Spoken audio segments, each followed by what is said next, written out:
a family reunion in Canada. My husband went pale and whispered, "Turn the car around now." When I found out why, I never saw my parents the same way again. The plan was simple. Drive a few hours, cross the border, hug relatives, pretend to enjoy potato salad. I was driving with our 3 kids in the backseat, ages 5, 7, and 10, half watching cartoons and arguing over invisible seat lines. Then my husband said it. "Turn around now." I laughed at first, thinking he was joking. But he didn't laugh back. He just stared straight ahead and repeated, "Please, just turn around." My husband doesn't do panic. I've seen him handle a kitchen fire with less tension. So I took the next exit, the last one before the border. "Want to tell me what's going on?" I asked once we were off the highway. "Just drive," he said. His body finally relaxed. The kids started noticing. "Are we going the wrong way?" "We forgot something," I said automatically. 20 minutes of silence. Then he said, "Take the next turn off." It led nowhere. A narrow access road. One of those places you only find when you're lost or about to be. He got out and walked to the trunk. "Can you come out?" he asked through my window. My heart was pounding as I followed him. He opened the trunk and pointed to the red duffel bag my parents had given us that morning. He unzipped it and folded back a sweatshirt. That's when everything stopped. Inside, stuffed in a toiletry bag, were packets. Sealed in plastic. Not medicine, not vitamins, nothing that didn't include handcuffs and lawyers. I couldn't breathe. "They put that in our car," I finally managed to say. "With the kids," he nodded. "How did you know?" "When they gave us the bag," he said slowly. Something in their eyes. The way they smiled, like it was already done.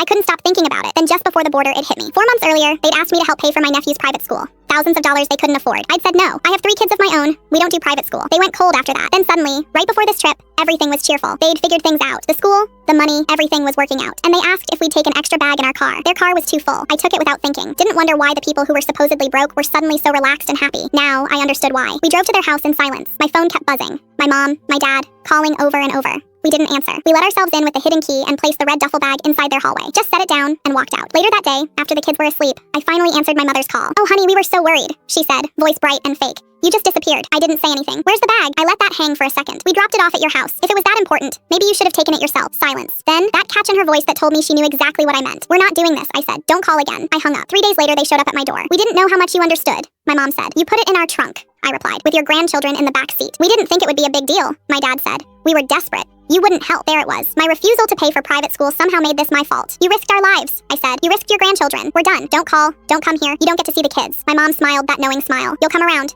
You always do." I turned around, walked inside, and locked the door. 3 days later, I showed up at school to pick up the kids. They weren't there. "Your parents already picked them up," the teacher said. "They said you'd ask them to." They were at my parents' house. The scene looked like a birthday party explosion. Toys, candy, balloons, a Lego set that cost more than my grocery budget. The kids were glowing. My parents had never spoiled them before. Not like this. This wasn't love. This was emotional bribery. "We're leaving," I said. "They'll come back to us." My mom called as we left. They always do. That night, I told my husband, "We have to leave. I don't want them near the kids. Not at school, not anywhere." Within months, we transferred to North Carolina. New state, new schools, his parents nearby. We didn't tell anyone where we went. We blocked numbers and disappeared. 6 months later, I got an email from my sister. "Emergency. Please read." Our parents had been arrested. They tried to smuggle drugs across the border themselves this time. No family scapegoats. They need help. They need money for a lawyer. Your family. I hit reply and wrote, "I showed up once. I'm not doing it again." They took a plea deal. 4 years each.